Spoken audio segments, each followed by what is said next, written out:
Wardrobe बनाते समय 5 ऐसी मिस्टेक जो जनरली हो जाती है। जी हाँ दोस्तों, आज हम लेकर आए हैं आपके लिए एक ऐसा ही टॉपिक। इस टॉपिक में हम बताएंगे कि कौन सी ऐसी कॉमन मिस्टेक है जो कि वार्डरोब बनाते समय हो जाती है। हमने बहुत सारी डिज़ाइन स्टडी करी, बहुत सारे लोगों का फीडबैक लिया, अपनी टीम से डिस्कशन किया, अपने खुद के एक्सपीरियंस को यूज़ किया और उसके बाद कॉमनली मिस्टेक्स जो वार्डरोब बनाते समय होती है हम आपके सामने रिफाइन करके लेकर आए हैं। मिस्टेक्स भी हम बताएंगे, उनसे बचना कैसे है ये भी हम इस टॉपिक में बताएंगे। तो पूरे टॉपिक को हम आपके साथ में शुरू करते हैं। सबसे कॉमन मिस्टेक होती है साइज और प्लेसमेंट को लेकर। वार्डरोब बनानी तो हमें 4 लोगों के हिसाब से, पर बनाते हैं हम 2 जनों के कपड़े आ जाएं। अब दूसरा क्या होता है दोस्तों, रूम है छोटा और बना देते हैं वार्डरोब बहुत ज़्यादा बड़ी। तीसरी प्रॉब्लम क्या आती है कि बेड के बीच में और वार्डरोब के बीच में जनरली वॉकिंग स्पेस कितना होना चाहिए हम ध्यान नहीं रखते और वार्डरोब बना देते हैं। कई बार ऐसी जगह वार्डरोब बना देते हैं जिससे कि नेचुरल लाइट का जो सोर्स है रूम के अंदर वो ही ब्लॉक हो जाता है, या फिर वार्डरोब पर डायरेक्ट सनलाइट पड़ने से उसकी जो फिनिश है, चाहे वो विनियर हो, माइका हो, कोटिंग हो, सब धीरे धीरे डल हो जाती है, ख़राब हो जाती है। कई बार हम हाइट भी वार्डरोब की प्रॉपर नहीं बनाते हैं और हमारा वार्डरोब का जो स्टोरेज स्पेस है उसको हम वेस्ट कर देते हैं। दोस्तों, ये जनरल प्रॉब्लम साइज और प्लेसमेंट को लेकर वार्डरोब में देखी गई है। अब इसकी रेमेडीज़ क्या क्या है? सबसे पहले तो भाई यूज़ कितने जनों को करना है, उनके पास कितने कपड़े हैं, क्लोथिंग बिहेवियर कैसा है, सब चीज़ें ध्यान में रखकर ही वार्डरोब की साइज, सेक्शन, कंपार्टमेंट, ड्रॉर्स सब कुछ डिसाइड हमें करने चाहिए। उसके बाद हम बात करें प्लेसमेंट की, तो कोई भी डायरेक्ट सनलाइट का सोर्स ब्लॉक नहीं हो या वार्डरोब डायरेक्ट सनलाइट के संपर्क में नहीं आए, ऐसा हमें ध्यान में रखकर उसका प्लेसमेंट करना चाहिए। वास्तु का भी हमें विशेष ध्यान इसमें रखना चाहिए। साथ ही साथ हमारे डबल बेड में और वार्डरोब के बीच में मिनिमम 3 फीट का वॉकिंग स्पेस तो होना ही चाहिए। और आजकल इसके लिए स्लाइडिंग और ओपनेबल दोनों ही तरह के वार्डरोब शटर्स लगने लगे हैं, तो स्मार्टली जहां अगर लगता है कंजेस्टेड है तो स्लाइडिंग शटर ही आप यूज़ करिए। उसके बाद सीलिंग हाइट तक वार्डरोब लेकर जाइए, क्योंकि ऊपर वाले सेक्शन को अगर आप खाली छोड़ेंगे तो वो बेशेप दिखेगा और स्टोरेज भी आपका कम होगा। प्रॉपर सीलिंग हाइट तक अगर आप वार्डरोब बना रहे हैं तो काफ़ी स्टोरेज आपका बढ़ जाता है। अभी तो हमने देखी साइज और प्लेसमेंट की गलतियां, अब गलतियां यहीं तक सीमित नहीं हैं। जो इंटरनल स्ट्रक्चर है उसको लेकर भी वार्डरोब में बहुत सारी गलतियां हो जाती है। कारपेंटर्स को हमने बुलाया, बोला भाई 2 वार्डरोब बनानी है, वो लगभग एक जैसी दोनों वार्डरोब बना देता है। अब यूज़ किसको करनी है ये भी तो हमें ध्यान में रखना चाहिए था। मेल वार्डरोब और फीमेल वार्डरोब के इंटरनल कंस्ट्रक्शन का चेंजेस होना बहुत ज़रूरी है। जैसे कि हैंगिंग्स की बात करें तो मेल वार्डरोब के अंदर 36 to 42 इंचेस तक की हैंगिंग सफिशिएंट रहती है, उसमें हम हमारे शर्ट्स, ट्राउजर आसानी से हैंग कर सकते हैं।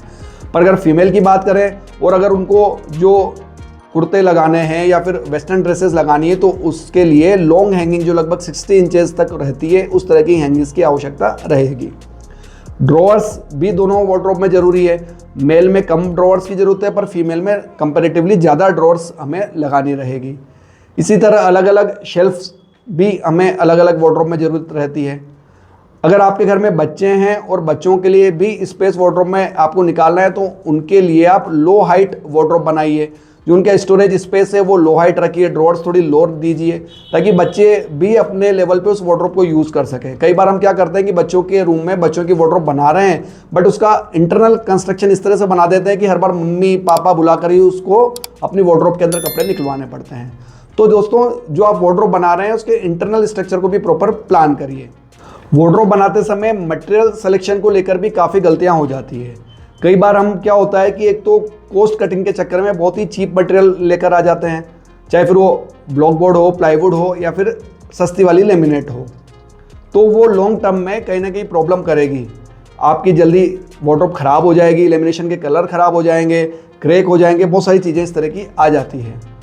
तो वार्डरोब बनाने जा रहे हैं तो आपको अच्छी क्वालिटी के ब्रांडेड मटेरियल ही काम में लेने चाहिए। प्लाईवुड और लेमिनेट नहीं, हार्डवेयर के अंदर भी आपको ब्रांडेड चीज़ें ही काम में लेनी चाहिए। दोस्तों, कई बार क्या होता है कि हम देखा देखी में भी गड़बड़ कर देते हैं। दूसरे की वार्डरोब देखकर आ गए, अब ये ध्यान नहीं दिया कि उसके रूम की साइज क्या है, पोजीशनिंग क्या है, लाइट सोर्सेज क्या हैं, उसके ओवरऑल रूम की थीम क्या है। बस उसके देखा देखा हम उसी तरह की लेमिनेट लेके आ जाते हैं, उसी तरह के हैंडल्स लेकर आ जाते हैं। हम ये ध्यान नहीं देते कि हमारे यहाँ पर क्या चीज़ अच्छी लगेगी या फिर हमारी पर्सनल चॉइस है, हमारी फैमिली की चॉइस क्या है। तो दोस्तों, वार्डरोब के रॉ मटेरियल सिलेक्शन करते समय या उसके फिनिशिंग मटेरियल सिलेक्शन करते समय अप्रोप्रिएट चीज़ें यूज़ करनी चाहिए या सेलेक्ट करनी चाहिए, जो आपके ओवरऑल रूम के डेकोर को, ओवरऑल घर के डेकोर को, अपने रूम की पोजीशनिंग, वार्डरोब की साइज सभी को मैच करें ताकि वार्डरोब आपकी सुंदर दिखे, ओवर डिजाइंड भी नहीं दिखे और बिल्कुल सिंपल भी नहीं दिखे, सोबर दिखे। इंस्टॉलेशन के टाइम भी छोटी छोटी गलतियां हो ही जाती है, जैसे कि कई बार चैनल्स अलाइनमेंट प्रॉपर नहीं होने के कारण सॉफ्ट क्लोज चैनल या फिर रेगुलर क्लोज चैनल भी प्रॉपर नहीं चल पाती है। वार्डरोब के अंदर हैवी मैग्नेट लगा देने से होता क्या है कि जो शटर्स हैं बहुत ज़्यादा टाइट खुलते हैं और धीरे धीरे हमारे जो फर्नीचर हैंडल्स हैं वो भी इस टाइट शटर के कारण ढीले पड़ जाते हैं। दोनों शटर्स का अलाइनमेंट प्रॉपर नहीं होता है, आगे पीछे रहते हैं, ऊपर नीचे रहते हैं, इस तरह की प्रॉब्लम जनरली देखी गई है।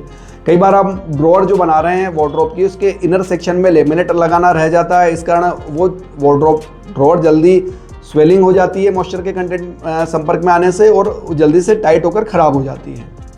या और भी इस तरह की छोटी छोटी mistake during the construction wardrobe के अंदर रही जाती है। तो दोस्तों इन छोटी छोटी चीज़ों का हमें वार्डरोब बनाते समय ध्यान रखना चाहिए। लेमिनेशन हर जगह, चाहे फिर ड्रॉअर हो, बॉटम ऑफ द ड्रॉअर हो, बैक ऑफ द ड्रॉअर हो, बॉटम ऑफ द शेल्फ हो, हर जगह लेमिनेशन वार्डरोब के अंदर होना ही चाहिए। प्रॉपर क्वालिटी का हार्डवेयर काम में लेना चाहिए। लगाते समय स्किल्ड कारपेंटरी आप चूज़ करें। थोड़े बहुत कम लेबर देने के लिए अनस्किल्ड या फिर लेस एक्सपीरियंस कारपेंटर को बिल्कुल भी हायर ना करें। अच्छी क्वालिटी का, अच्छे एक्सपीरियंस वाला कारपेंटर चूज़ करें या फिर अच्छी क्वालिटी के जो वार्डरोब बना रही है उसी कंपनी से वार्डरोब बनवाएं। दोस्तों ओवरऑल आउटर लुक से भी वार्डरोब का लुक डिपेंड करता है। जैसा कि मैंने पहले भी बताया, वार्डरोब बनाते समय केवल वार्डरोब बनानी है इसी पे कंसंट्रेशन नहीं करें। वार्डरोब किस रूम में बनानी है, किस डायरेक्शन में बनानी है, रूम में लाइट का सोर्स कितना है, टोटल वॉकिंग स्पेस कितना है, ओवरऑल रूम का थीम क्या है, सब कुछ ध्यान में रखकर वार्डरोब बनानी चाहिए। हम करते क्या है कि वार्डरोब पे कंसंट्रेशन करा, बाकी चीज़ें हम भूल जाते हैं, तो वार्डरोब और रूम आपस में मैच ही नहीं हो पाते। रूम कंजेस्टेड हो जाता है, ओवर डिज़ाइन दिखता है, ऐसा लगता है कि यार क्या बना दिया।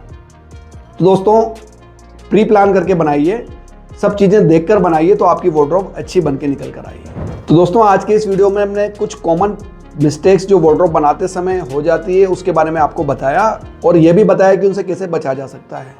बचने के लिए जो कॉमन चीज़ सामने निकल कर आई वो है कि प्री प्लानिंग। जी हाँ दोस्तों, वार्डरोब बनाते समय उसकी प्री प्लानिंग जितनी परफेक्ट होगी, क्या बनाना है, कैसे बनाना है, कितने लोगों का स्टोरेज चाहिए, हैंगिंग कितना हाइट पे चाहिए, वार्डरोब में अंदर ड्रॉअर्स कितनी चाहिए, उसके बाद ड्रॉअर चाहिए तो कौन सी चैनल उसके अंदर लगानी है, सॉफ्ट क्लोज लगानी है, रेगुलर लगानी है, सब कुछ अगर प्री प्लान रहेगा और अच्छा स्किल्ड कारपेंटर ये लगाएगा तो आपकी वार्डरोब परफेक्ट बन के निकल कर आएगी। हमारे पास भी ऑनलाइन इंटीरियर डिजाइनिंग और वार्डरोब डिजाइनिंग का वर्क है, आप चाहें तो आपकी वार्डरोब को हम भी आपके अकॉर्डिंग प्लान कर सकते हैं।